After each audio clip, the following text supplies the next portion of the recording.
Word Laos. Welcome to Travel Talk, brought to you by the Hotel Guide, the global voice of luxury and boutique hospitality. Featuring Edward Leos, each week we sit down with the leaders, visionaries, and innovators shaping the future of exceptional travel and guest experience around the world. Good morning, everybody. Edward Leos here, publisher of the Hotel Guide and your host of Travel Talk. Really excited about today's episode. I've got my dear friend, Deniz Dorbek, who is the founder of Regulus Collective and one of our newest board of advisors for the Hotel Guide. It's really special to be able to have her back on the show today. We're talking a lot about some good things, but Deniz, how are you doing? Thank you so much. Thank you for the invitation.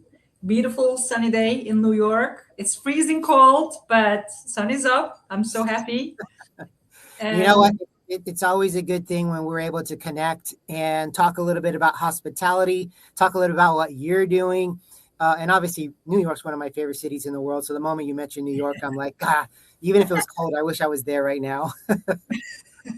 But since the last time that we talked, you went off on your own and created your own company. Why don't you tell our listeners a little bit about the collective and what you're doing, and maybe why you kind of came into that light? Absolutely, yeah. We actually spoke not that long ago, and finally I took a long considered step. What I built is a global investment and advisory platform. So we focused on lifestyle and luxury hospitality, but not really in the traditional sense. So we approach projects from different angles. And because our industry simply doesn't work that way anymore, I thought it's a perfect timing. And we structure this as a platform very intentionally. So advisory is at the core, of course, but is surrounded by several different integrated verticals. One of them focuses on the hotel technologies, both advising in that space and actively tracking all the emerging global players and to start early partnerships. The other vertical is dedicated to my favorite topic, the longevity and biohacking, integrating those principles into lifestyle ventures in a very practical way. And there's a strong creative layer there as well. That's how I feel. And lastly, our creative vertical came from a real gap I kept seeing in the industry. I personally see a lot of polished, super cute brands with no real meaning in the market. So we have a very strong point of view on branding, and we are currently developing a new lifestyle brand under the platform. And in the future, we will also be adding a management arm to operate our own brands, closing the loop from concept to execution. Overall, I think as its core, the idea was actually very simple. Alignment matters today more than any other time. And as an industry, I feel we are struggling with it. And we were seeing the same pattern repeat itself globally. So incredibly smart people working in silos. And in some cases, even financial projections very disconnected from operational reality. And some beautiful concepts underperforming just because the foundations were never designed holistically. And our platform really exists to close the gap. And it's about designing the value from the early stage and protecting the value over time. That's the goal. Now, and I think that's some amazing. I love how you think outside the box because, and there's a reason why you created the collective for sure. But I mean, I love the silos aspect from a leadership perspective does not work anymore. And I don't know that it ever did.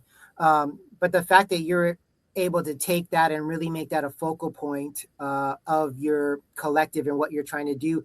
How are you seeing silos and just communication between departments? What are some of the ways you think companies or luxury brands can get better at breaking down those silos so that you're more effective? I think it's important to create this alignment from the starting point. Because when you set up all those pillars, when you decide on technology, when you start the operation, it's quite difficult to undo it and create this meaningful alignment. So it needs to be really start earlier, and active communication is essential. So we are in the AI era right now. We will see if it will be a bubble or if it will really create a meaningful impact. A lot of communication, a lot of experience sharing from the field. And it needs to be even between the finance, the architecture and design, and commercial operations. And when we start the brand journey as a whole. So I think we need to go a little deeper, because we need to create the value in the first stage, then success will follow. That's my personal principle. That's what I believe. So I think that's the only way. We need to talk more. We need to spend a little extra time to better understand the priorities and the focus areas, especially for this transformational year in the industry. No, I agree. I think that's a big leadership component to it. Communication nowadays, it's just easy for people to communicate ineffectively. And so I really believe when you got the human touch, utilizing your AI, utilizing those things, it's all great tools if they're used right. It's like social media. There's social media for good and there's social media for not so good. And so I think even with AI, you're going to have those abilities where like the brands, the people who are utilizing it great are going to find a way to integrate the human touch with AI as well and be able to kind of excel. So talking a little bit about technology, I know technology is one of your arms that's predominant with your brand, but also it's huge in hospitality.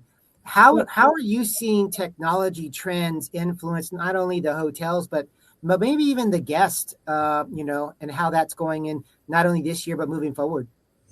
Absolutely. Technology is finally moving from being performative to being practical. And I think it's a good thing. So for a long time, hotels invested in technology to appear innovative and smart, all the apps, screens, the features guests didn't ask for. But that kind of phase is fading. I mean, that's over. It's a brand new era now. And what matters now is more integration. On the hotel side, I think technology is increasingly about decision support, not automation for its own sake, but tools that help teams respond better in a real time. So that's the critical point. And I'm, of course, because of my background, I'm very much interested in the projection side, the forecasting the demand more accurately, aligning the stuffing with actual flow, improving the productivity, and more importantly, improving the service recovery when something really goes wrong in our hotels. And on the guest side, the expectation is almost the opposite of visibility. Me as a guest, I feel that way. I mean, when I go and stay in the hotels, guests don't want to interact with technology. So all they need is fewer explanation and fewer moments where they have to think. And I think they just want to slow down. So AI only creates value if it's embedded quietly into daily operations. Yeah. And the moment it becomes a headline feature in any luxury or lifestyle space, I think it's probably compensating for something else.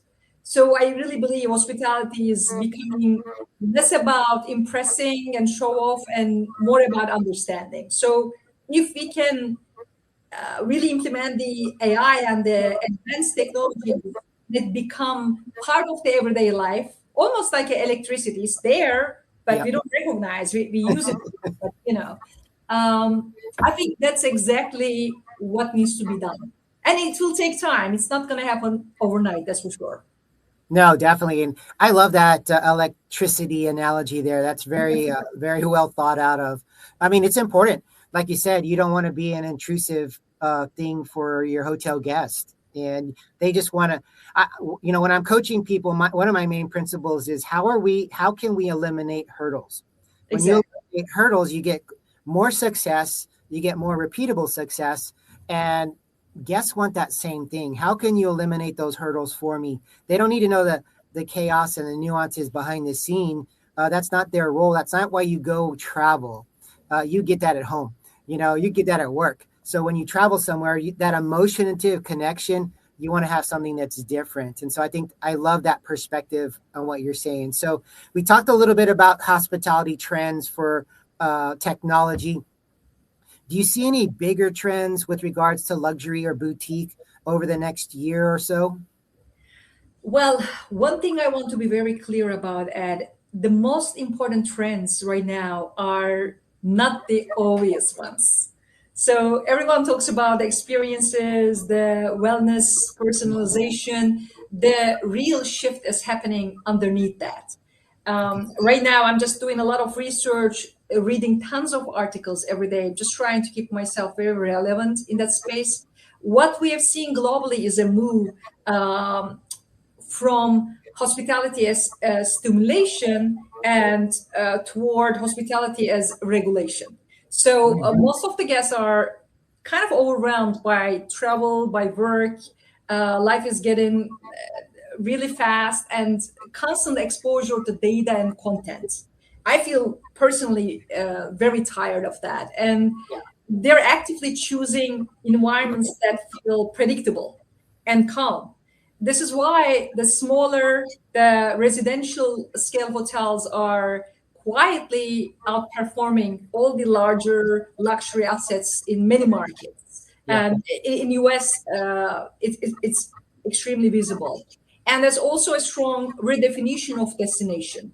Of course, all the popular luxury destinations aren't disappearing. I mean, the Paris is Paris, London is London, New York, Tokyo will always matter, but how people use them is kind of changing. So the lead time drastically changed in the last 2 years. Longer stays and fewer hotel changes. When someone goes to a location, they just want to stay in one hotel instead of changing the multiple hotels in one trip. And more importantly, routines during the stay will become increasingly important. And at the top end, demand is not softening, especially in luxury, it's concentrating. So locations like Lake Como, one of my favorite, the Mallorca, Port Azur, those locations are seeing strong repeat demand, definitely, but not for first-time curiosity. So it's a increasing repeat demand over there. On the other hand, the locations like St. Moritz, Courchevel are quietly outperforming flashier ski destinations. That's pretty interesting. And luxury traveler today, primarily Gen X and we can say older millennials, they are not chasing novelty. They want to stay in places that support their rhythm, their well-being. Yep. So we are also seeing the rising interest in more selective destinations. I think that will be a good example, like Comporta instead of Mykonos, Puglia instead of Tuscany, for example, or Austria's instead of the French Riviera. Very interesting one, the southern Chile, the Patagonia, for example, a very interesting space at the place instead of mass ecotourism. So it's all about avoiding saturation emotionally and, of course, culturally. And those destinations offer more depth without noise. So that's pretty important. And the other interesting one is cruise travel. Yep. Now it fits into this shift as well. And first of all, it's back, but it's in a much more refined form. So smaller ships, curated and itineraries, fewer ports, especially in Europe. Cruise is becoming a very controlled, very low friction way to experience multiple locations without constant decision fatigue. And it will probably will become more popular. And last but not least, the major trend I observe personally is longevity, but not as a wellness kind of checklist item. Just aren't traveling to fix themselves. So they travel to maintain the energy and balance. And really changes how space, how food, the lighting, the sleep quality, and even the scent of the space are designed. So Yep. we will probably see a lot of best practices in that space very soon as well. I love that approach. It's really cool when you're able to have a scent from a property and you bring it home and it automatically takes you back there. I love that. The music, the lighting, all of those things. I really love your insight. It's so in depth, and it really brings to light a lot of the things, not only on the surface, where it's easy to look at the surface trends, but I love that you went to the underlying trends and what's really happening in luxury travel. So we got a couple of minutes left. Any final thoughts? What are best ways where people can connect with you or find you, your website, and we can go from there? Actually, there is one thing I believe will separate successful luxury operators from everyone else. I want to highlight that empathy-led approach. And I just want to give you an example. Last year, after a very long flight to Europe, I arrived at the luxury hotel, exhausted. I had requested an early room in advance, and the room wasn't ready. And the ready room existed, but only with a very, very firm upsell. And I was really desperate, and I accepted for the first night. And when I entered the room, it had been cleaned with whether wrong chemical or a fabric, I don't know. The smell was very overwhelming. And by the time I changed my room, nearly an hour passed. So and during this day, I became quite ill. I asked for basic support like lemon, ginger tea, and soup Yep. and something. And no one once checked in just to ask how I was doing. So Wow. this happened in one of the most beautifully designed, gorgeous hotel I've ever seen. And it just tells something pretty critical. Luxury isn't the product. It's really the operating culture. And you cannot script empathy. You have to build it through leadership, through hiring, and very serious training. So, especially in luxury, hotel teams need to understand how out of hospitality luxury brands think. And because what's their guests benchmark against right now. So we need to understand that better. And in the end, we don't remember the words, but we all remember how we were made to feel. Yep. So trends and technology are super important, as we discussed, but without our teams, none of this works. So real priority is building this evergreen, high standard training mindset that evolves alongside the technology. And the next era, I believe, I strongly believe, will be shaped by those who gets this right. Yep. So, and it will be our number one priority for the coming year. And yeah, I mean, our new website is under preparation, will be up very soon, reguluscollective.com, and they can also reach out to me with LinkedIn. Awesome. I love everything that you're doing. We're excited to be aligned with you as a company and me personally as well.